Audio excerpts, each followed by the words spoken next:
vocês.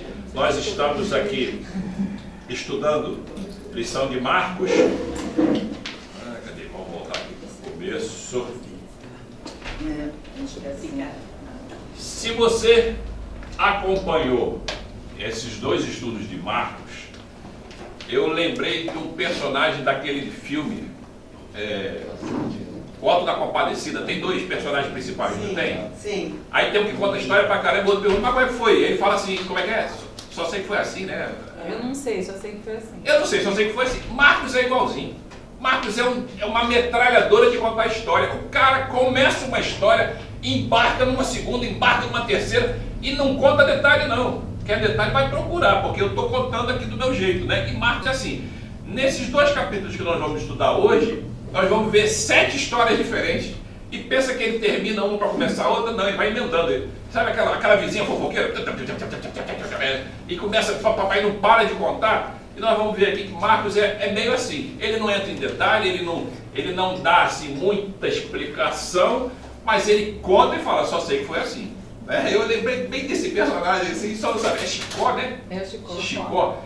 Eu só sei que foi assim. E vai procurar saber como é que foi. Nós vamos ver hoje, os textos que nós vamos ver hoje, ele conta 5 histórias de uma vez, e aí, assim, ele vai emendando uma na outra, a última história faz uma conexão com a primeira, né? Depois ele começa a contar uma história, até o autor, acho que para quebrar o galho de Marcos, fala assim, ele inventou um estilo literário chamado sanduíche, onde ele começa com uma história, conta outra história, depois ele volta para a história principal. É como se fosse um sanduíche meu, o pão, o recheio. Aí eu fiquei pensando assim, caramba, o cara, eu acho que ele estava tão empolgado com as histórias, né?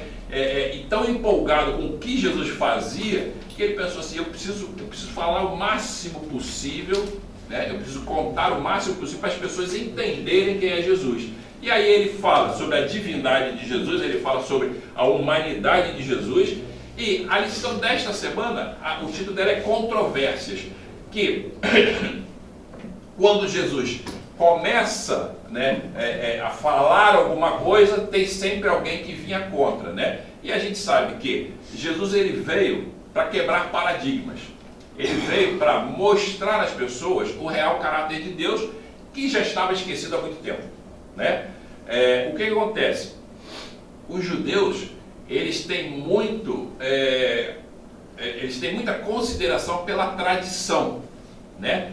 O que o rabino antigo falava, que passou para o outro rabino, que passou para o outro, que passou para o outro, aquilo virou lei, né? E as tradições estavam quase substituindo a palavra de Deus, né? Elas já estavam tomando uma forma tão grande que aquilo que Deus pedia já não era mais observado ou não era mais valorizado em detrimento às tradições, né? Então o que Jesus veio fazer é o seguinte, olha só, vocês precisam voltar. Tanto é que a gente vai ver sobre o sábado, vai ver algumas outras coisas, e aí ele tenta trazer as pessoas de volta, que o sábado na verdade ele deixou de ser uma bênção para ser um peso no tempo de Jesus, né? A Bíblia fala lá, lembra-te do dia do sábado para santificar, barará, barará, e eles começaram a falar, bom, para santificar, para não quebrar o sábado, a gente não pode fazer isso, não pode fazer aquilo, não pode, tinham mais de 600 não pode, só referente ao sábado, né?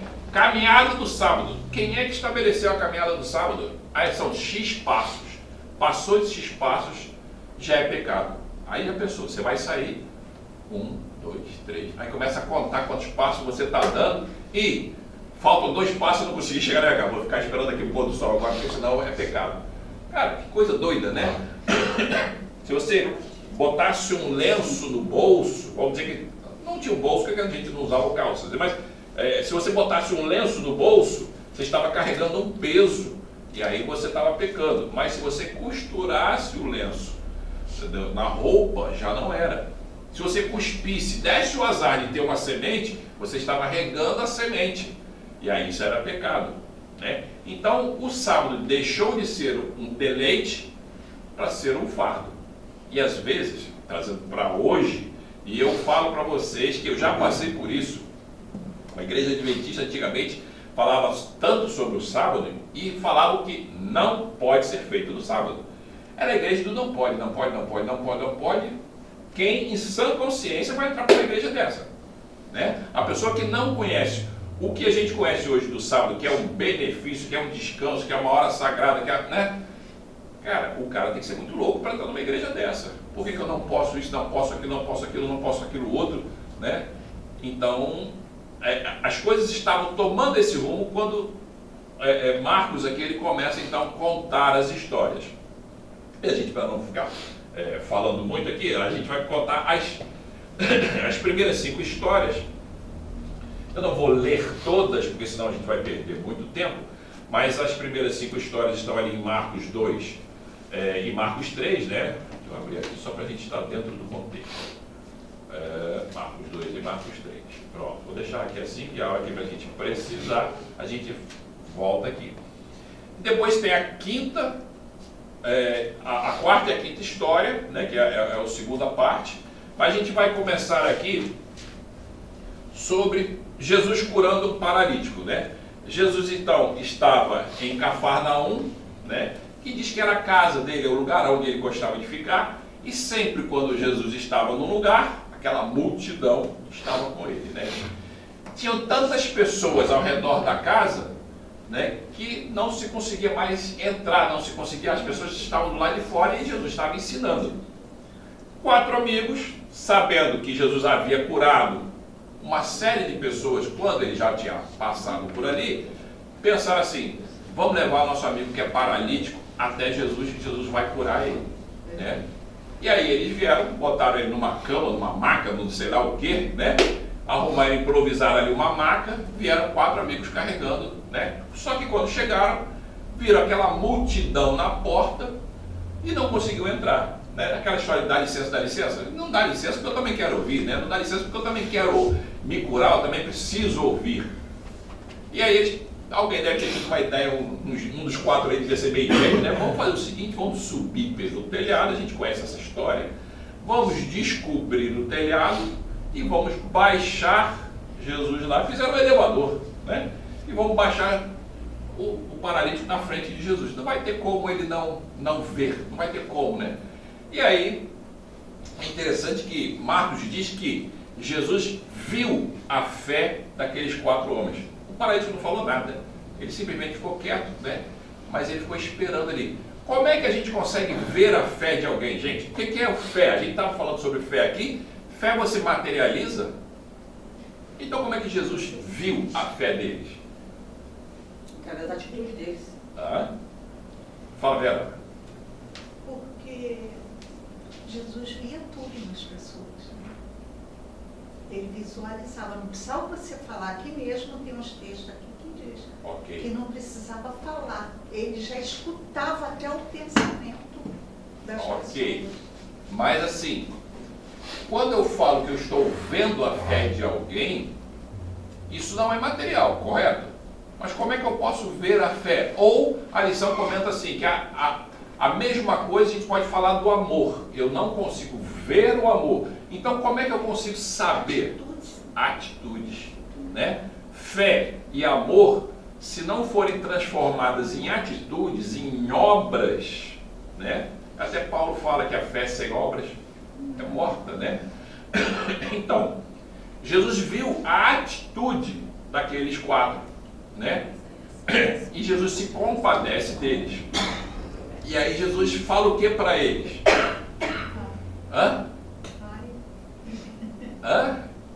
Vamos lá, me ajuda aí, senão vou ter que ler. Vocês sabem. Ele fala que aquele homem seria curado? Não, ele falou que seus pecados estavam perdoados. Por que Jesus fala isso? E isso deu um rebuliço já, né? Já começa a primeira controvérsia da história aí. Primeiro, aquele homem, nos comentários da lição, Ellen White diz que este homem já tinha ido aos sacerdotes pedir cura, libertação, né? E aqueles homens falaram assim: se você está sofrendo, é porque você teve um grande pecado, e aquela era a cultura da época. E por que nós vamos interceder por você? Você que pague os seus pecados. Então aquele homem, imagina o peso da consciência que esse camarada tinha. né? Talvez por isso o silêncio dele na presença de Jesus. Ele não fala nada, os amigos dele levam até lá e ele fica, ó, quietinho. E Jesus fala para ele, os teus pecados estão perdoados. Aí, quando a Vera falou aqui que Jesus conseguia ler o pensamento, ele entende que os líderes da época, os pastores, os anciãos, né, aqueles doutores da lei, né, começaram a murmurar, quem é este? Né, porque ele está blasfemando. Porque na cabeça deles, quem pode perdoar pecado? Deus. Só Deus. Somente Deus. E agora Jesus está falando para eles que os teus pecados estão perdoados. O que Jesus estava dizendo entre linhas ali para eles? Que ele era Deus. Que ele era Deus. E Jesus não fala isso explicitamente, mas ele usa um recurso rabínico, né, porque eles eram rabinos, de começar do menor para o maior, né? E aí ele começa assim, o que é mais fácil? Falar que os seus pecados estão perdoados, porque isso qualquer um de nós pode falar. Mesmo que a pessoa, mesmo que o seu pecado não seja perdoado, mas olha, vai que o teu pecado está perdoado. Ou, o que é mais difícil? Falar assim, levanta e anda. Né? E Jesus deu-lhe aquela lição, né? E ele fala assim, para que vocês saibam, né, que eu tenho autoridade, levanta e anda. Fantástico. Né? Já pensou o que é isso? Isso aí, Né? eu acho um dos milagres mais poderosos que tem no relato da Bíblia. Né? Porque Deus traz, aquele homem via atormentado consigo mesmo, Deus primeiro ofereceu, Jesus vou te oferecer Paz, perdão. É, que ele precisava perdão. Vou te tirar essa amargura, né? Eu vou te tirar essa amargura e depois você vai ver o milagre. Eu acho que, como Jesus tem essa capacidade... Na verdade, eu fico imaginando aqui que se Jesus tivesse perdoado só os pecados dele, ele continuasse paralítico, já traria um alívio gigantesco para ele. O alívio da culpa, da dor. Tirou o peso da consciência dele. Só que Jesus não faz milagre pela metade, né? E aí ele cura. Então, essa é a essência da coisa, né? Então Jesus vai tirar aquilo que atormenta ele, né? Peso, né? As amarguras, né? Porque eu estou aqui paralítico. E ele no subconsciente, ele deve, com certeza, se Jesus chega e fala assim, eu te perdoo, né? Você teve audiência comigo, eu te perdoo, te abençoo. Mas essa questão aí, os discípulos estão vendo. Estão vendo, não estão vendo? Os discípulos estão acompanhando aquele processo todo ali. E mais à frente a gente vai ver Pedro falando, replicando o que Jesus replicou, né? Não tenho ouro nem prata, mas o que tenho te dou. Em nome de Jesus Cristo, ele toma a tua cama e anda, né? É fantástico, né? Eu acho assim, imagina primeiro, aquelas pessoas, né, vendo aquilo ali. Né? Aquelas pessoas que estavam ao redor da casa, todas vendo aquilo ali. Tanto é que eles se maravilharam. Né? Entenderam assim, hoje Deus se fez presente aqui, entre nós. Né? Aquele homem pega a cama dele e vai para casa. Chegando em casa, imagina como é que a família dele não recebe ele. E aí ele contando isso para a família, né? Contando isso para os vizinhos. Né? Ou seja, a lição também comenta que ele e a família dele estavam prontos para dar a vida por Jesus se fosse preciso. Né? Tamanha foi o impacto na vida do camarada. Né? E aí, Glaucio, a gente como cristão, qual deve ser a nossa postura? Levar acalento, trazer paz, trazer minutos de sabedoria, trazer alegria. Porque se você como cristão, tua vida é um fardo e você replica isso, quem vai querer aceitar a desgraça? Eu não aceitaria. Então, nós como cristãos temos que ter esse equilíbrio de ver a coisa sempre pelo aspecto positivo. Isso faz a vida fácil e às vezes a gente está esperando alguma coisa. Às vezes eu quero milagre na minha vida, mas olha só, se a gente esmiuçar esse troço, tem sermão por um dia inteiro aqui. Sim. Tem pessoas que nunca vão conseguir chegar a Jesus se não for você levar até ele. Aquele homem nunca chegaria à presença de Jesus se não fossem os amigos dele. Sim. Né? Então o que você está fazendo para levar os seus amigos até Jesus? O que você está fazendo para aliviar o sofrimento de alguém? Seja grande ou seja pequeno, seja espiritual, seja físico. Né? Nós que viemos até aqui, numa casa de esperança, e falando assim, tomara que você saia daqui com as suas esperanças renovadas, com as suas alegrias renovadas. O que adianta se eu guardar isso só para mim? Né? Eu preciso chegar em casa, desculpa usar o seu exemplo, Ana, mas eu sei que você tem a sua luta lá com a sua irmã. O que adianta se você chegar em casa e não transmitir essa esperança, não transmitir essa alegria para a sua irmã que não conhece a Deus como você conhece? Né? Não importa importa se você precisa falar, não importa se você precisa abrir a sua boca, mas o seu testemunho deve ser uma pregação constante para ela. Ô Glaucio, isso aí realmente é algo muito forte, né? Eu, lá no Morro do Dendê, né? Nasci e criado no Morro do Dendê. Então, existe uma linguajar, você sabe disso, né? Existe um linguajar, né? Então tinha o nome do cara, Zé Pretinho, gente boa. Nasceu, criou no morro, vendo Bezerra da Silva, vocês conhecem Bezerra da Silva, que no final se converteu, que era né? Idicró. Aí tudo que acontecia no Morro de Graça, ele falava assim, tá vendo aí, ó? Cadê Deus aí, ó? Mesmo argumento. Aí eu falei, aí naquele momento, olha, eu não tinha muito de sabedoria. Eu repliquei uma cantoria do Idicró, né? Que embora seja real, e até a frase da canção, ela é bem comparando, né, Deus com o ser humano em si, e dizia assim, fala assim, tudo que se faz na terra, se coloca, Deus já deve estar o quê? Aí quando eu cantei isso pra ele, ele falou assim, eu falei assim, mano, quem conta isso é o Idicró, não sou eu não. Aí ele falou assim, ou seja, tudo, não é fácil jogar tudo na conta de Deus? É muito fácil, né? Eu falei, mas e o outro lado? Não tem o mal? E a proteção do mal? Ninguém fala nesse momento que o causador do mal é Satanás. Não, é sempre Deus, cara, né? Então é uma situação complicada, né? Nessa história, Mas, gente... irmão, eu Oi. vejo também o seguinte, às vezes a própria pessoa, como Deus fala, do que tu se queixando do teu próprio mal, porque às vezes é a pessoa que procura o mal, não é Com Satanás. certeza, ela A procura, pessoa né? tem suas culpas. Procura. Se você procura uma situação, você sabe que vai ter uma consequência. E É o aí, quem é Tudo que você culpado? planta, Sim, é o princípio de Pareto, né? 80-20, né? Tudo na nossa vida é 80-20. Exatamente. 80% dos problemas somos nós que criamos, né? Os outros 20 são testes, né? Mas veja, aí a gente volta no caso do Henriquinho, né? Henriquinho começou, meu sobrinho falou isso, né?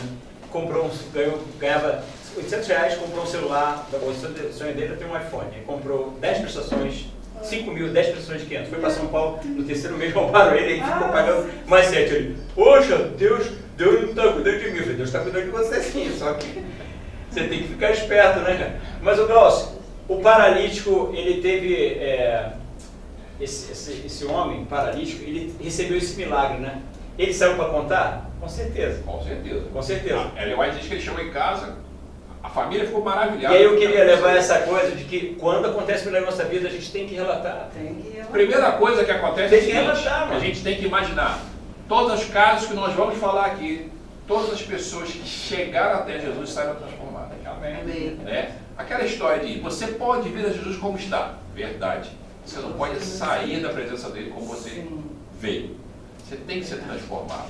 Né? Infelizmente, os líderes dos judeus, os rabinos, os fariseus, os escribas, os doutores da lei, aqueles que estavam ali para ensinar o povo e para botar o povo no caminho certo, foram aqueles que começaram a endurecer o seu coração. Eles tiveram provas mais do que suficientes que Jesus era Deus. Né? Só que eles foram se fechando, e a gente vai ver que isso leva a um extremo lá na frente. Tá? Mas eles, só com Jesus lendo o pensamento deles, como a Vera falou, gera uma prova suficiente para ele para saber que aquele ali não era uma pessoa comum. Né? Que falou para ele assim, o que é mais fácil? Falar, os teus pecados estão perdoados ou curar? Ou seja, quando esse homem esteve lá com vocês e pediu perdão, pediu cura, pediu para vocês intercederem, o que vocês falaram para ele? Se vira, são os teus pecados que te trouxeram a isso. E na tradição judaica diz que tinha uma alegria no céu quando um pecador morresse ou alguma coisa assim, está escrito aqui na lição, não sei bem as palavras, mas quando um pecador é amaldiçoado, é prejudicado, que a alegria do céu, olha só, é justamente ao contrário, a alegria do céu quando o pecador se fardo pesado arrepende. para carregar, né? Era uma coisa pesada, assim como a Igreja Católica fez muito tempo, ou seja, jogou um fardo pesado em cima das pessoas, e as pessoas achavam que tinham que pagar penitência e não sei o que, aquela coisa toda. Cara, a religião ela veio para libertar e não para trazer um jugo para cima de você. Então vamos lá. Essa é a primeira história, passando para a segunda história aqui. Vamos. Jesus agora ele sai dali e ele começa a andar perto da praia, tal, etc. E ele vê um homenzinho sentado numa coletoria de impostos. Quem era esse homem? Vocês sabem? Hã? Levi? Tinha dois nomes, Levi? É até um. Hã? Levi Mateus. Levi e Mateus. Né? Levi e Mateus eram. Quem que era um cobrador de impostos? Era o cara mais odiado. Traidor da Traidor nação da judaica. família. Porque ele era judeu, trabalhava para os romanos, cobrando imposto dos irmãos dele. Só que a grande maioria dos cobradores de impostos, se você tinha que pagar 100, você tinha que pagar, ele falava que era 120, 130. A propina já existia desde os tempos lá de trás. Né? Eles eram todos do PT, talvez, né? Papai não pegou. Aí não, Taxa se arrumar, né? Mas Tá filmando? Tá filmando, né? Tá Agora demais, tá, agora vai ter que editar. Anotei pra... Aqui não é lugar para isso. Mas olha só, Mas- a corrupção sempre existiu. Do ser humano. Sempre existiu. Né? Dizem assim, você quer saber quem é a pessoa, dê poder a ela. Sim, Né? dinheiro. Ou conviva com ela. Conviva com ela, como um quilo de sal, né? Aquela história, como um quilo de sal com ela. É. Provavelmente, Levi e Mateus já tinham ouvido falar de Jesus, já conhecia, e no coração dele ele sabia que ele estava meio numa posição odiosa, né? E talvez ele gostaria de sair disso, mas não sabia como. E aí Jesus passa e fala com ele, vem, segue-me. Né?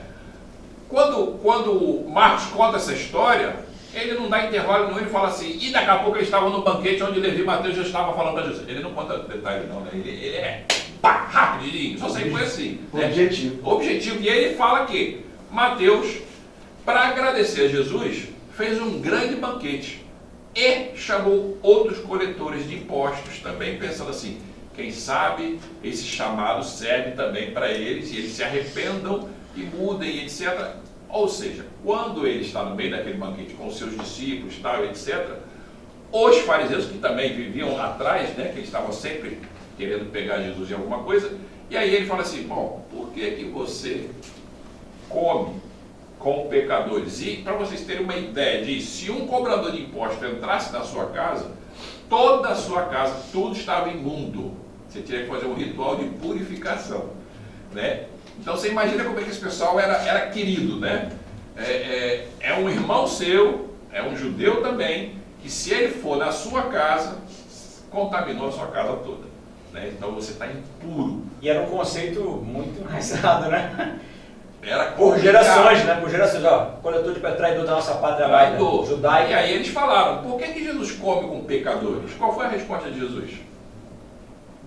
Vamos lá, gente, vocês leram, vocês sabem. Pessoas saudáveis não precisam de médicos, mas são de médicos. Né? Os saudáveis não precisam de médico, né? Mas os doentes sim. E aí Jesus se coloca como um grande médico da alma, né? Ele, opa, agora vou assumir um outro papel, vou curar a alma, né? E aí ele fala que eu não vim salvar os justos, eu vim fazer o quê? Salvar os pecadores. Né? Eu vim em busca dos pecadores. Né? E a gente vê isso muito claramente quando Jesus encontra com várias pessoas. Maria Madalena, aquela mulher do poço, e, né? Ele se aproximava dessas pessoas de saber que primeiro que elas tinham um peso, um fardo que elas não podiam carregar. Né? E ele vem e quebra mais um paradigma, fala com o pecador, conversa com a mulher, toca no leproso, né? Então ele faz tudo aquilo que era ao contrário do que a tradição mandava. Ô Glaucio, Jesus usou da palavra erística, eu ouvi falar essa erística. Erística é quando você quer falar uma coisa, você usa uma outra palavra. Jesus estava falando na verdade dos judeus. Vocês, escribas, estão todos doentes, né? Estão mais doentes do que eles, né?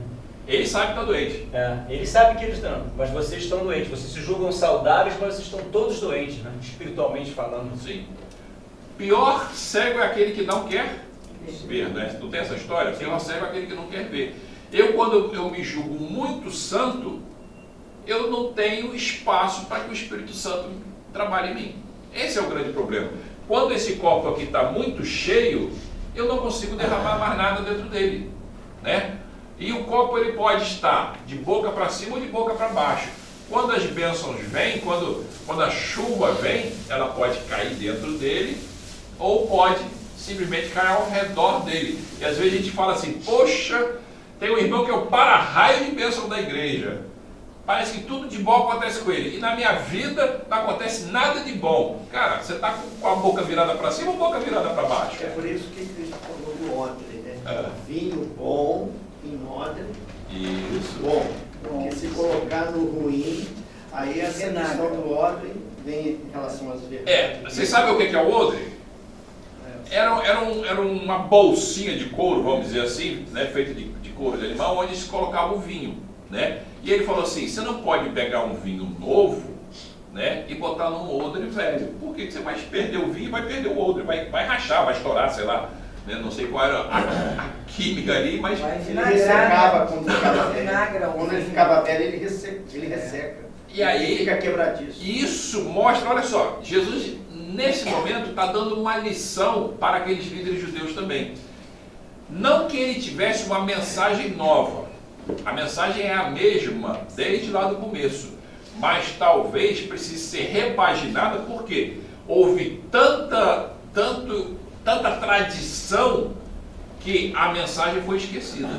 E aí ele fala assim, eu preciso de odres novos, ou seja, eu estou buscando um cobrador de imposto, eu estou buscando um pescador, estou buscando pessoas novas, por quê? Porque elas estão vazias, elas não estão cheias de si, cheias de uma sabedoria, e eu posso ensiná-las para que elas possam depois ensinar. Então, Jesus nunca falava nada à toa, né? A gente às vezes pensa assim, mas o que tem a ver essa história do odre velho com vinho e tal, etc. Ele estava simplesmente falando assim, eu poderia ter usado vocês, e seria muito mais fácil. Por quê? Porque eles já eram defensores da lei, conheciam a lei, conheciam tudo, porém eles estavam tão cheios de si, que eles jamais aceitariam baixar a bola, né? Baixar a guarda, para poder aprender algo novo. Eu acho que o maior pecado, né, que pode sofrer é a arrogância de pensar que sabe tudo. Né?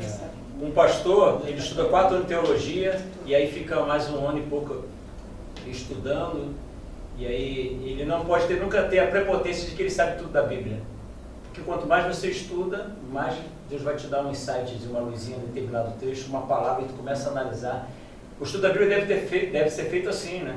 Não de forma aleatória, mas com começo, meio e fim, para você compreender esse contexto. Sobre escravidão do povo, até nos nossos dias a gente tem chinês que traz chinês para cá e vira escravo do próprio chinês. Né? Boliviano, peruano, uruguaiano, são escravos, os caras são obrigados a vender aquilo ali para poder sobreviver. Eu fui em Demetrio Ribeiro, uma cidadezinha de Vassouras, né? Que aí eu fui com um japonês lá que não sabia ler. Aí eu estava com um carro, né? Você pode me levar ali que eu vou comprar umas coisas para mim. Quando cheguei lá, eu vi o camarada comprando, eu vi a conta dele. Quanto é que deu a conta dele? Que fiquei com pena ia pagar. Aí falei assim, a conta dele deu R$650. Eu falei, quanto? Essas compras deu 650. Eu falei, porque os preços aqui são diferentes. Aí eu falei, tudo diferente só. Tá, vamos esmiuçar isso. Quanto é que tá o quilo de arroz? R$65. Ou seja, aproveitava a ignorância do senhor para botar um preço. Eu falei assim, e quanto que ele está devendo na casa? Eu falei, ele está devendo R$1.900. Eu falei, quanto tu ganha lá na massa? Que ele era o caseiro. Eu ganho 1.000. Eu falei, você está devendo dois meses de salário para esse camarada aqui. Isso é uma forma de escravidão que existe hoje. Existe. Então, cria ódio em você, cria ódio. Agora imagine você, estou ali passando, somos judeus, o Mateus falou assim, ei, tu está devendo imposto, né? Mas quanto que eu não ganhei nada? Mas você está devendo. Está devendo já por outro mês. É um ódio que realmente vai criando. E aí, a segunda controvérsia é o quê? Que Jesus começa... A primeira é porque ele cura no sábado, né?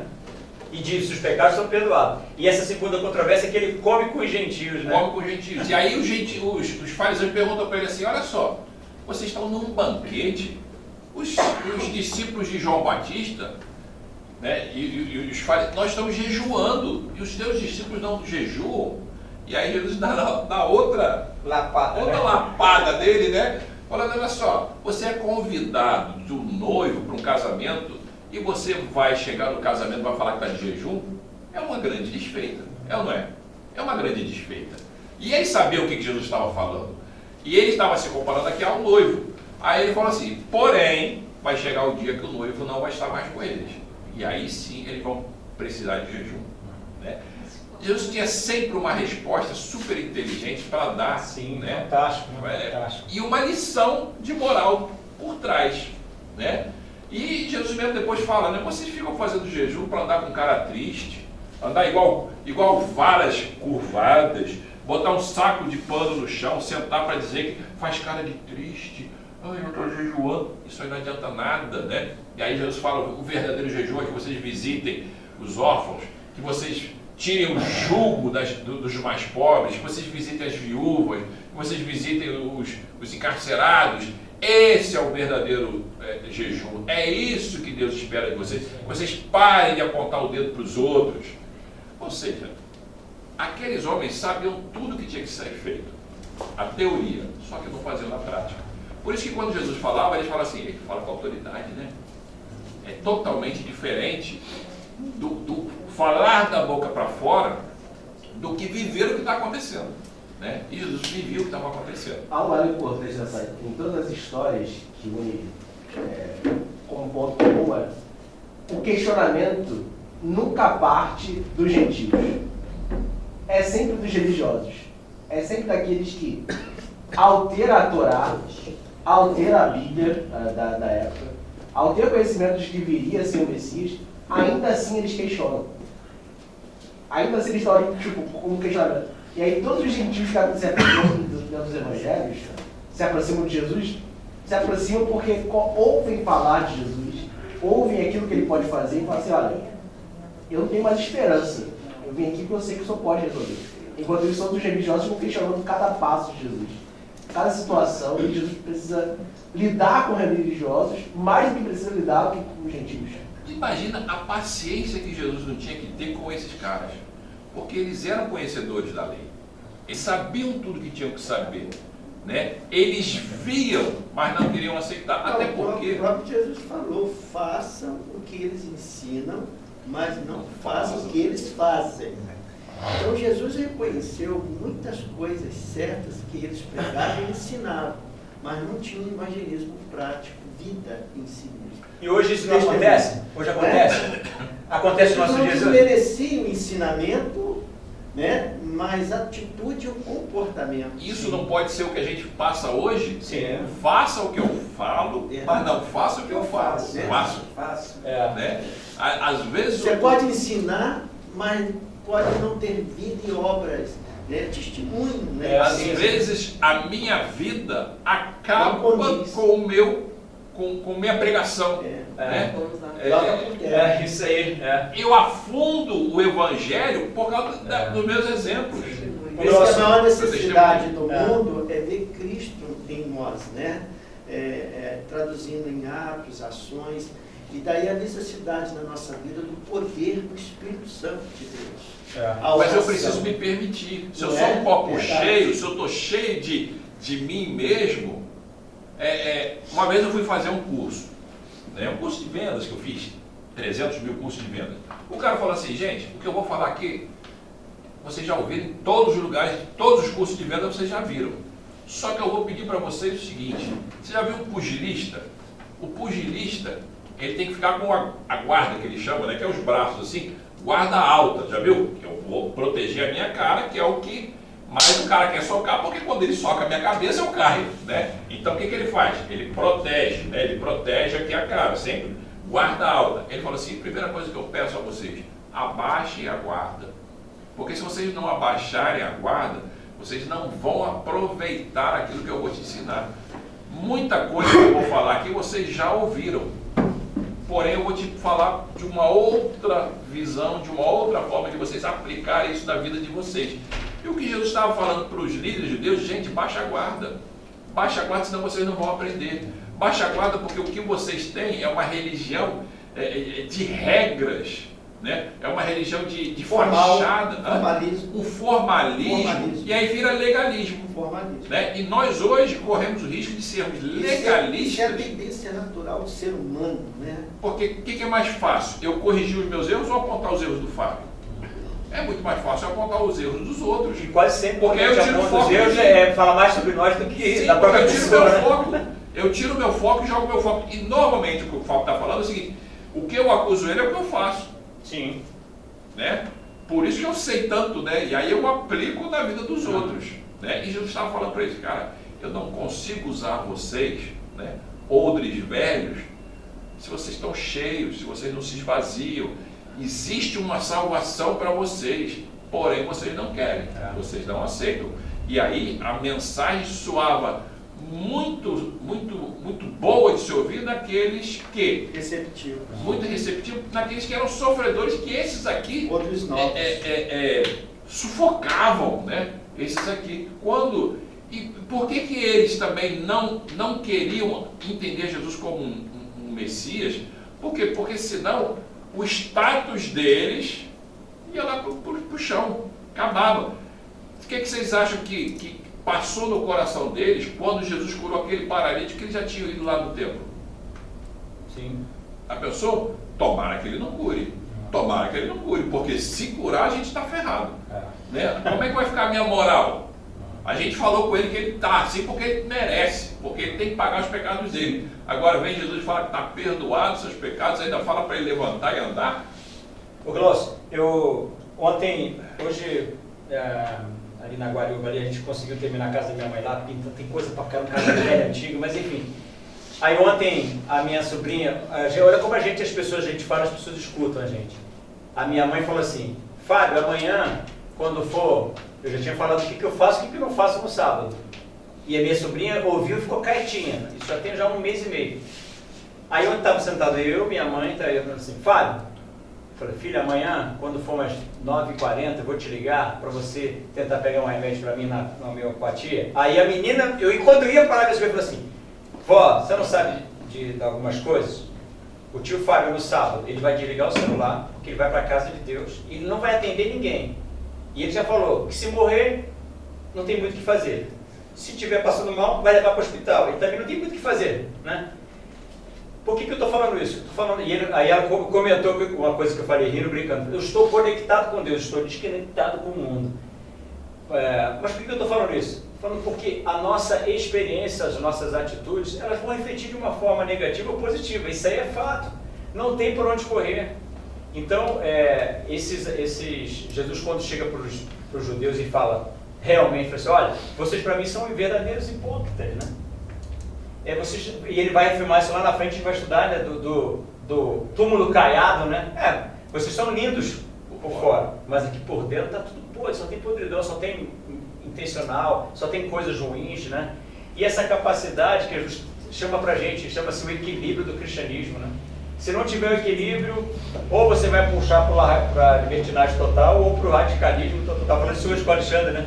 Que dentro da igreja, infelizmente, acontece isso. Não é só na igreja adventista, não, em todos os segmentos religiosos. Tem gente extremamente radical em tudo, e outros extremamente liberal. Agora, o equilíbrio é difícil de achar, né? O equilíbrio do cristão. Qualquer extremo é fatal. Aí a gente falou sobre sábado, né? E a próxima história fala sobre sábado. Jesus e seus discípulos andando no sábado, e os líderes sempre acompanhando para saber o que ele vai fazer, o que ele não vai fazer, e pensando assim, daqui a pouco ele comete um erro, a gente pega ele do erro, né? E diz que eles atravessaram um campo e colheram espigas. Aí vem o que eu aprendi com Jorge Brito em 1900 e cachorro atrás. Que espigas eram essas? Eram espigas de milho. E hoje eu vi alguém na internet falando que eram espigas de milho. Não são espigas de milho. Milho era do Egito, eles estavam em Israel, era trigo, né? Era trigo, aquelas espigas. Eles passando, e olha só como é que eles criavam situações que não era bíblico, tá? Porque Moisés falou assim, no sábado, se você passar, tiver com fome, você pode colher com a mão essas espigas de trigo, comer. Tipo assim, come aquilo que você precisa, mas não pega a foice para colher demais, porque senão aí é trabalho. Mas passando, vai colhendo, vai comendo, está com fome, etc. Como se uma fruta, né? Como se fosse uma fruta, passou no pé, pegou, comeu, etc. Você está de caminho. Jesus passando com os discípulos, eles foram comendo ali. Eu não sei quanto trigo tem que comer para matar a fome. Mas imagina que como aquela sementinha pequenininha. Deve ter sido muito. Tem que comer um pouco. Ou você vai mastigando aquele, igual você. Lembra o pessoal, o capial que mastiga capim? O cara fica mastigando aquele capinzinho ali, mas que não está matando fome nenhuma, né? Mas eu não consigo imaginar a situação de colher trigo e comer para matar a fome. Mas eles estavam ali. E isso foi o suficiente Tá vendo? Os seus discípulos colhem no sábado. Isso é pecado. Vocês estão transgredindo o sábado. E aí Jesus volta com a história de Davi, né? Olha, vocês são seguidores de Davi, né? O reino de Davi é eterno. Só que Davi, o que ele fez lá dos pãezinhos da propiciação? Pão que eram sagrados, que não podiam ser comidos, Davi foi e comeu. Foi pecado? Aí eles ficaram quietinhos, né? Não, então não foi. Então por quê? Porque às vezes, vamos trazer para os nossos dias, eu já passei por isso, tá? Eu já passei por isso. Uma vez uma pessoa me pediu um alimento no sábado. E eu pensei assim, eu não vou dar dinheiro para essa pessoa. Eu vou comprar alguma coisa e vou dar para ele. Mas aí vem na cabeça assim, e se eu estiver comprando e passar um irmão da igreja? Já está alimentando quem está vendendo. Ah, Né? mas isso vai ser um São problema. situações Cara, são complexas, né? situações que às vezes, ou tipo assim, olha, a pessoa está doente, tem que comprar um remédio lá sei lá, na farmácia que você falou aí, tem que ir lá pegar o remédio. Mas se eu entrar na farmácia, o cara me vê comprando um remédio, o que é pior, gente? Jesus sempre falou assim, a vida está em primeiro lugar, a manutenção da vida. E aí Jesus dá aquele exemplo lá, se teu boi cair no sábado lá no buraco, você vai tirar? Ah, vou. Jesus mexeu com o bolso dele. Ah, porque ele dói no bolso, né? Não, aí eu vou tirar. Mas se for o teu amigo, né, que a casa dele está enchendo d'água, e eu preciso ir lá com os balde, tirar a água da casa dele, porque senão ele vai perder os móveis todos. Não, aí é pecado, né? Aí eu estou trabalhando, né? E se o camarada fala assim, pô, pega teu carro e leva o meu cachorro no médico, que o cachorro vai para... Sei lá, gente, uma situação anormal, e aí você vai ficar julgando, não, isso eu devo fazer, isso eu não devo fazer, né? E Jesus está querendo dizer para eles assim, que a vida é mais importante que tudo. E a sensibilidade a gente tem que ter, né? Claro, né? Tem que Não sensibilidade. importa se alguém vai passar, vai olhar, né, e vai falar. Tomara que essa pessoa seja cristã, porque na Bíblia diz assim, se você tem alguma coisa contra o teu irmão, o que você faz? Vai até ele e fala com ele. Né? Se você fizer isso, de repente ele vai te falar assim, não, você não estava comprando para mim, eu estava comprando para... Pô, desculpa aí, você falou isso para alguém? Não, não falei para ninguém. Então, morreu ali. Né? Agora, se você vê ele todo sábado fazendo isso, aí você vai chamar a atenção dele. Se ele falar assim, não, mas não tem nada a ver, não. Aí o que a Bíblia fala? Pega mais um, pega 2 ou 3, né? Chama a atenção com mais 2 ou 3. Ou seja, gente, existe o que é certo e o que é errado, né? Em Isaías, se não me engano, 58 diz, né? Se desviares o teu pé de profanar o sábado, né? Cuidando dos teus próprios interesses, das tuas próprias empresas. O que Jesus estava falando sobre o jejum para eles é assim, vocês ficam fazendo jejum, mas a tua empresa está trabalhando, né? Mas os teus empregados estão trabalhando, mas as pessoas estão lá sofrendo na tua mão. Então não adianta ficar fazendo jejum, né? Não é isso que eu quero, não é isso, né? E aí, a mesma coisa, né? A gente precisa entender qual é a essência do sábado, qual é o que eu posso, o que eu devo. Tem coisas que você nem pode, que você deve fazer, né? E é o melhor dia para se fazer algumas coisas, né? O Glaucio, e a questão do... Essa semana eu li uma reportagem do dono da MRV, que tem um amigo judeu, né? E aí ele estava falando, a engenharia MRV, né? Comentando, né, de que das bênçãos que é guardar o sábado, né? Das projeções de negócios, de tudo. Então ele para na sexta-feira e ele nem cristão nem adventista simplesmente ele viu o quanto o povo judeu é abençoado e começou a seguir. Ele falou, de fato, eu sinto paz nesse dia. A minha irmã tem um negócio de venda de frango que funciona a todo vapor no sábado e no domingo. Aí ela falou comigo, não sei o que, poxa, da igreja e tal. Eu falei, mas aí, caramba, e o sábado? Eu falei assim, Deus proverá. Ou eu confio em Deus ou confio na minha mão, né? Aí ontem, 80 frangos, faltou luz 2 dias, né? Aí ela ficou desesperada. Eu falei, Fábio, irmão, ora aí, porque eu estou com 80 frangos, já vai bater 48 horas que eu estou sem luz, eu vou perder esses frangos todos de sábado e domingo. Aí eu falei para ela, né? Tá vendo? Quem é que cuida? Deus, né? A luz voltou, graças a Deus, mas eu não orei não, porque eu esqueci mesmo, porque eu estava com a cabeça cansada. mas a luz voltou. Aí eu falei para ela, irmã, eu não orei, mas a luz voltou. Ela falou, ué, tu não orou não? Eu falei, não orou, que eu esqueci, né? Manda comprar gelo. Aí eu falei para ela, olha só, quem trabalha com produto perecível tem que comprar um geradorzinho de R$1.400, liga durante o dia, desliga à noite, para poder manter a coisa. Mas por que eu estou falando isso? Eu quero falar isso, que Jesus, a controvérsia do sábado, né, nessa lição, fazer o que eles julgavam ser pecado, né? Dentro do contexto dele era pecado, dentro do contexto de Jesus era um dia que estava saciando a fome. Tanto é que quando Jesus está dentro da sinagoga, né, aparece o homem da mão ressequida. E aí Jesus chama esse homem para o meio. Você imagina a igreja está reunida, e Jesus já tinha essa fama de arruaceiro, de trazer novas doutrinas, né? E agora Jesus chama o homem da mão ressequida, bota no meio da igreja e pergunta para os anciãos, para os pastores, para os líderes: é lícito fazer o bem no sábado? Nossa, pergunta extremamente capciosa, né? O sábado é para curar, para dar vida ou para morte? E aí eles responderam, eles tiveram coragem de responder. Você responderia? Eles sempre se manifestavam. Por que eles não se manifestaram agora? Porque eles sabiam, não tinha resposta, porque a resposta que eles dessem, Jesus ia pegar ele na resposta. Lembra a história do passarinho? O cara que fala assim, eu tenho um passarinho na minha mão, ele está vivo ou está morto? Né? Se o camarada falar que está vivo, eu amasso ele aqui, ele morre. E se ele falar que está morto, eu deixo ele viver. Aí o cara responde para ele, depende de você. Sabedoria de Jesus era extremamente sábio, né? E aí, com o silêncio deles, Jesus fala assim, apresenta a sua mão, né? Aí o homem lá apresentou a mão toda defeituosa, e aí Jesus cura a mão desse homem.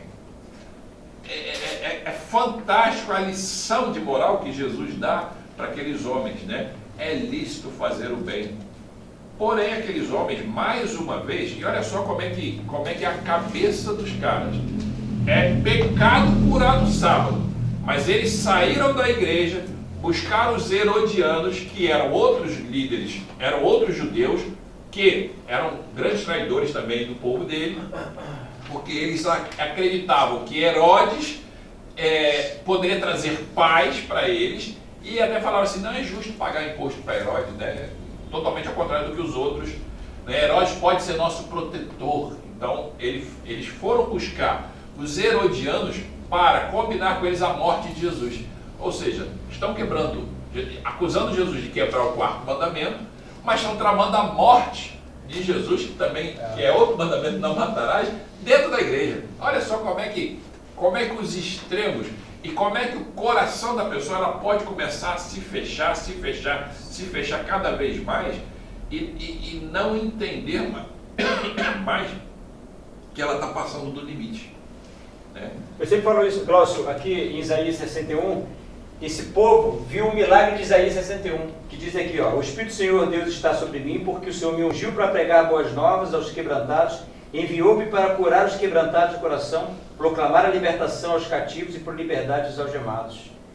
Eles vivenciaram literalmente o milagre do grande eu sou. O grande eu sou estava na frente deles e não conseguiram identificar.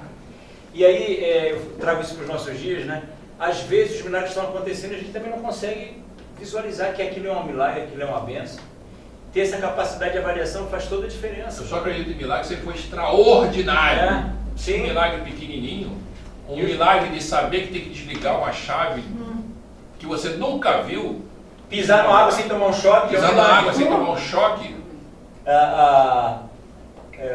Essa questão de Jesus, ela é verdadeiramente um exemplo para nós. O nosso exemplo é Jesus, né? De como a gente vai adquirir. Então, quando você for questionado, você tem que ter sabedoria, pedir a Deus e dê sabedoria para falar a palavra que tem que ser falada. A sabedoria vem de nós. A Bíblia diz que o temor do Senhor é o princípio da sabedoria.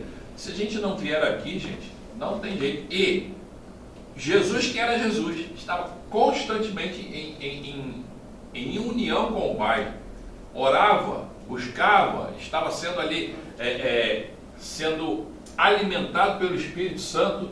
E aí você quer vencer as tentações por você mesmo, achando que manda que eu vou bater no peito aqui e vou matar essa. Mata nada. Suicídio. É loucura. Você está tratando com alguém que ajudou a escrever a Bíblia, está mais de 6 mil anos aí na Terra aí rodando. Você tem muita experiência. Assim. Essa controvérsia, então, Glaucio, para reforço pedagógico, qual foi a controvérsia? A controvérsia é assim, o que eu faço no sábado? O sábado é para ser uma bênção ou é para ser um fardo? O sábado é para curar ou é para matar? Né? As pessoas não estavam entendendo o que era o sábado. Né? E às vezes nós podemos estar passando para outros que o sábado é o dia do não. Não isso, não isso, não aquilo, não aquilo. Agora, quando a gente entende que o sábado é uma bênção, agora eu vou descansar no Senhor, eu vou esquecer da minha sorveteria que não paga minhas contas, eu vou esquecer dos boletos que estão chegando, eu nem abro mais correspondência na sexta-feira. Chegou, eu já sei o que é, ninguém me escreve carta, então eu já sei o que é. Vai esperar até segunda. Né? O boletim vai esperar até segunda, agora ninguém quer mais, vai nem mandar boleto, agora pelo menos o susto é menor. Né? É verdade. Agora só chega pelo Tinha esquecido disso. Mas assim, por que eu vou me preocupar com coisas que eu não tenho como resolver? Né? Tem coisas que eu não vou resolver, tem coisas que eu posso resolver, mas tem coisas que eu só vou resolver se Deus me ajudar. Né? E aí eu vou ficar preocupado, porque basta cada dia o seu mal. Né? E Glaucio, com licença, eu penso assim, é um pedido aqui, até eu peço desculpa ao Jário por mencionar o nome dele, que eu fico pensando, muitas coisas que eu falo para o Jário, eu falo que você um dia entenda o que é o sábado. O que é o sábado? Não, claro que a gente sabe que a salvação é Cristo Jesus.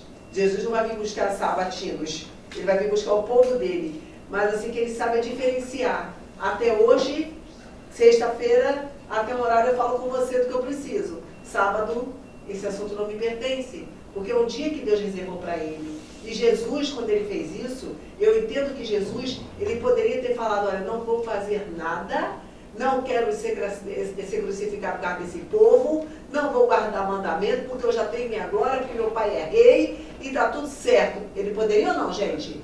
Mas ele fez uma escolha, porque ele queria sim ser testemunho para que essa nossa geração aqui, eu entendo dessa forma, se estiver errada, me corrija. Eu entendo que Jesus, quando reservou um dia para ele não divide a glória dele com ninguém, é dele. Ele quando fala não matarás, não comprarás, não roubarás, não furtarás, não adulterarás, é lei que ele escreveu. Então não foi Glaucio. Não foi, então, sabe, isso é uma coisa que eu peço muito a Deus, que um dia o Jairo, como eu e algumas coisas eu tenho policiado, que o Jairo entenda que é Deus, não divide a glória dele. Então deixa Deus ser Deus no dia dele. Além disso, tem algo a mais. Porque Jesus falou assim, o sábado não foi criado, o homem não foi criado por causa do sábado. Ao contrário, o sábado foi criado por causa do homem. Ou seja, o sábado é para ser uma bênção na minha e na sua vida. Se ele é um fardo, igual estava sendo lá para o povo da época dele, porque os líderes assim faziam, peraí, tem uma coisa errada, vamos quebrar isso aqui, vamos começar de novo. É o que Jesus estava falando. O sábado ele tem que ser entendido na sua e na minha vida como uma bênção. Um tempo que ele reserva para você cuidar de você, da sua família, de Deus. Tira as preocupações desse dia, porque sabe por quê? Se você trabalhar dia e noite, você vai pirar. Com licença, isso entra até como ajudar. Tá? Eu posso te ajudar, você é meu irmão, você está fazendo vamos dar um exemplo, uma obra. Então tá, mas eu não estou pagando meu irmão só está me ajudando porque hoje meu irmão, eu ajudo você domingo. Hoje não é o meu dia de te ajudar. Hoje é o dia de eu me ajudar espiritualmente. Você está entendendo? Então muita gente às vezes fala, não, mas eu só estou ajudando. Não. Você está aí, gente que às vezes até conhece, não é por aí. Eu penso assim, se eu estiver errada... O corpo ele é preparado para ter esse ciclo, né, de descanso. Né? Sim. Precisa ter esse descanso. Né? Durante a Revolução, trabalhando-se 14, um final de semana, era 14 dias, um final de semana. As pessoas caíram exaustas. Né? Quando, indo no Japão, quando o Fleming, né, que foi para o Japão, dos Estados Unidos para ir para o Japão, para reerguer o Japão, ele começou a ver que precisava fazer muita coisa de guerra, né, destruir o país, tentou aumentar o ciclo, viu que as pessoas também caíam, aí não, vamos manter o ciclo, né? Trabalha 6, descansa 1. Né?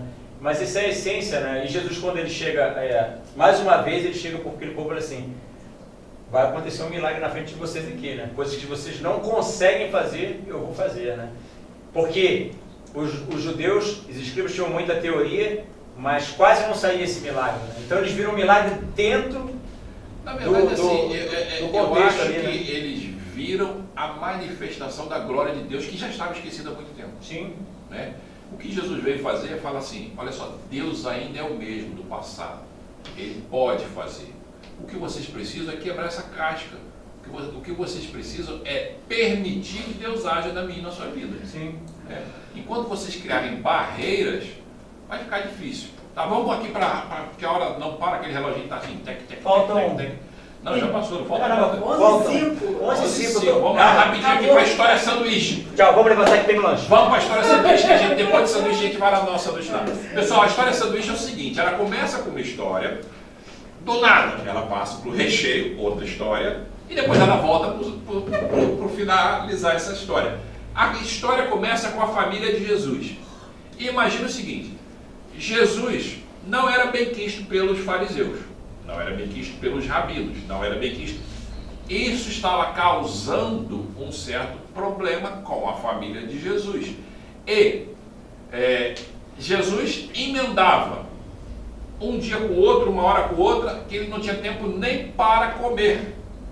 Os irmãos, a família, foram lá na Maria, mamãezinha Maria, né? Mãe, Jesus está batendo a cachuleta, né? Está meio pirado, ele nem para comer.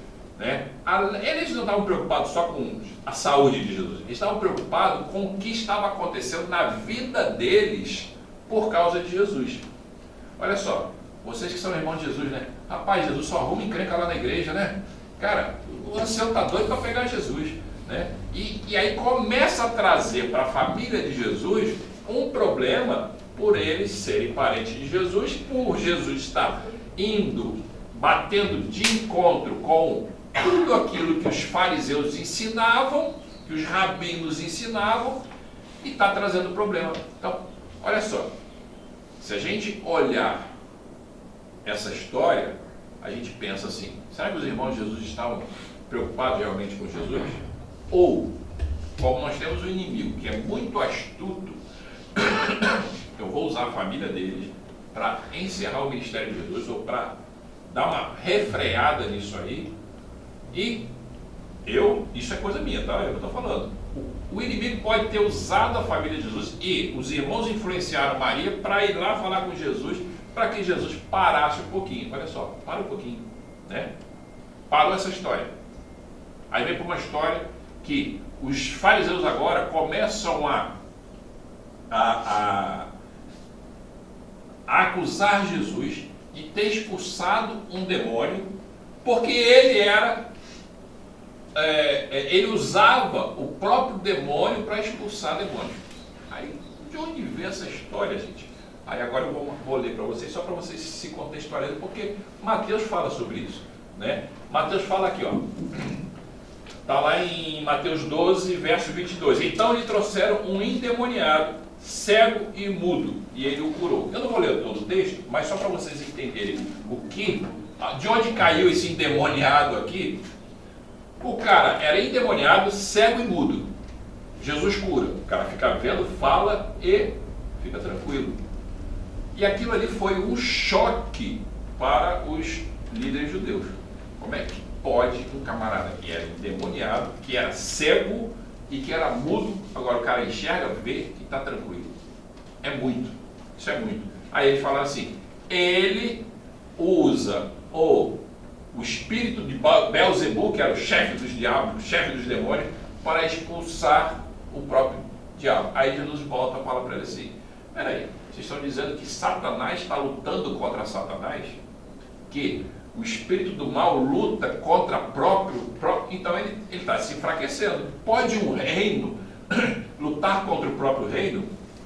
A gente sabe que isso acontecia, né? Dentro de um reino, às vezes, havia brigas internas e o reino não fortalecia, ele sempre se enfraquecia. E Jesus usou o mesmo exemplo, né? Porque ele sabia, pode uma casa brigar com parentes da própria casa, só vai enfraquecer, né?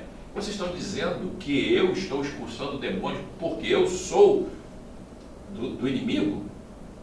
Vocês estão com problema, vocês, né? Aí começa Jesus a falar para eles que eles estavam se fechando cada vez mais E agora eles estavam, Jesus estava falando para eles assim, vocês estão cometendo um pecado imperdoável. Qual é o pecado imperdoável que a Bíblia diz? Contra o Espírito Santo. Por que o pecado contra o Espírito Santo é imperdoável? Deus não tem capacidade de perdoar? Na verdade, o indivíduo escolhe não querer aceitar, né? E aí, os escribas estavam endurecendo os corações, eles estavam brigando diretamente contra o Espírito Santo. Porque não Eu rejeito, e eu não escuto mais aquela vozinha do Espírito Santo falando, olha só, você está cometendo um erro. Né? E a grande pergunta da lição é assim, como é que você sabe se você está pecando contra o Espírito Santo? Se você ainda tem essa vozinha que fala com você, se você ainda tem essa preocupação, é porque o Espírito Santo ele pode estar falando baixinho, mas ainda está falando com você.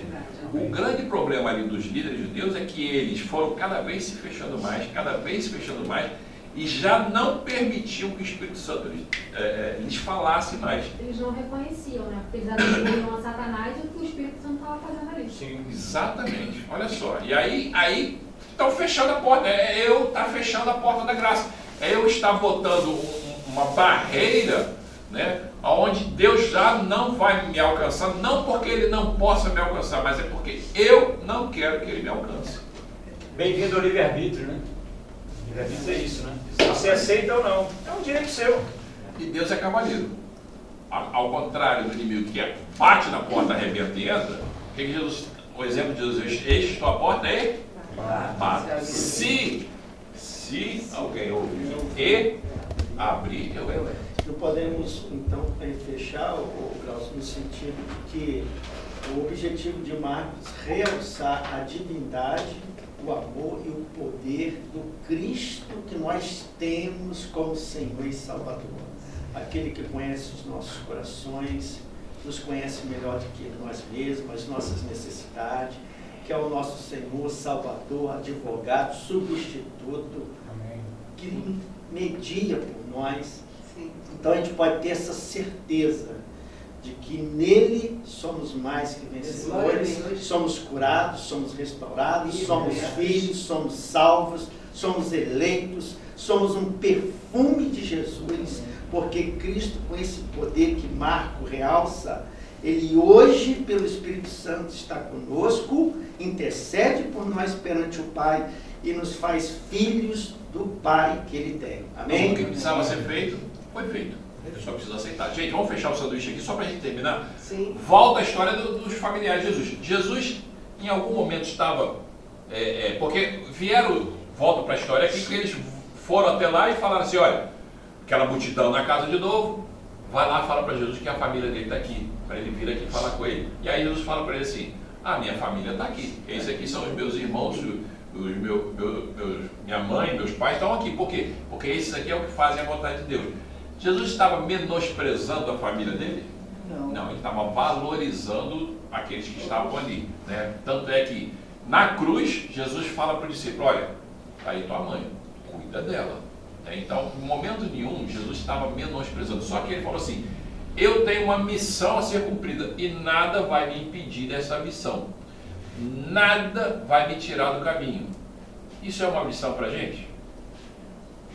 Nada pode interromper o teu relacionamento com Deus. Sim. Nem o teu trabalho, nem o teu filho, nem a tua filha, nem o teu marido, nem tua esposa, tua marido, nem o teu carro, nem a tua casa. Nada pode tomar o lugar de Jesus. Isso a gente tem que prestar bastante atenção, porque muitas vezes nós colocamos alguma coisa com mais importância e aí isso é idolatria. E quem é a nossa família? Quem é a nossa família? Aquele que faz a vontade do Pai que está no céu. Então nós aqui somos uma família em Cristo Jesus. Isso é um exemplo para Temos uma família maravilhosa. Vou usar um exemplo aqui do Caio, tá? O Caio, na família dele, a não ser da tia, né? Mas na família dele ele era o único cristão, não é isso, Caio? Adventista? Okay. Adventista. É difícil crescer assim? O Fábio também tem uma família meio ecumênica, né? Então, pensa bem, é uma certa dificuldade você poder explicar que o sábado, que Jesus está vendo, que Deus está no controle, que as tragédias acontecem, mas não é causada por Deus, mas às vezes é uma permissão, e às vezes dessa permissão ele pode gerar uma bênção, é uma dificuldade para você. Então o que Jesus está falando aqui é o seguinte: por pior que seja lá, aqui você tem uma família. Aqui, porque eu sei o que é isso, eu passei por isso, e conta comigo nesse momento. Basicamente é Isso isso. que é bom de estar aqui, né? Por isso que, não façam como alguns que se afastam, né? Gente, por mais defeituosa que seja a igreja, que sejam as pessoas que estão na igreja, porque a igreja não é feita de parede, né? Essa é a verdadeira É humano, família. né? Defeituosos. É aqui que nós vamos crescer, é aqui que nós vamos ver que o seu problema é o meu problema, né? Ver o que você passa, aquilo que eu posso passar, ver que o teu exemplo pode servir para mim, né? Então, O melhor lugar do mundo é os pés de Salvador.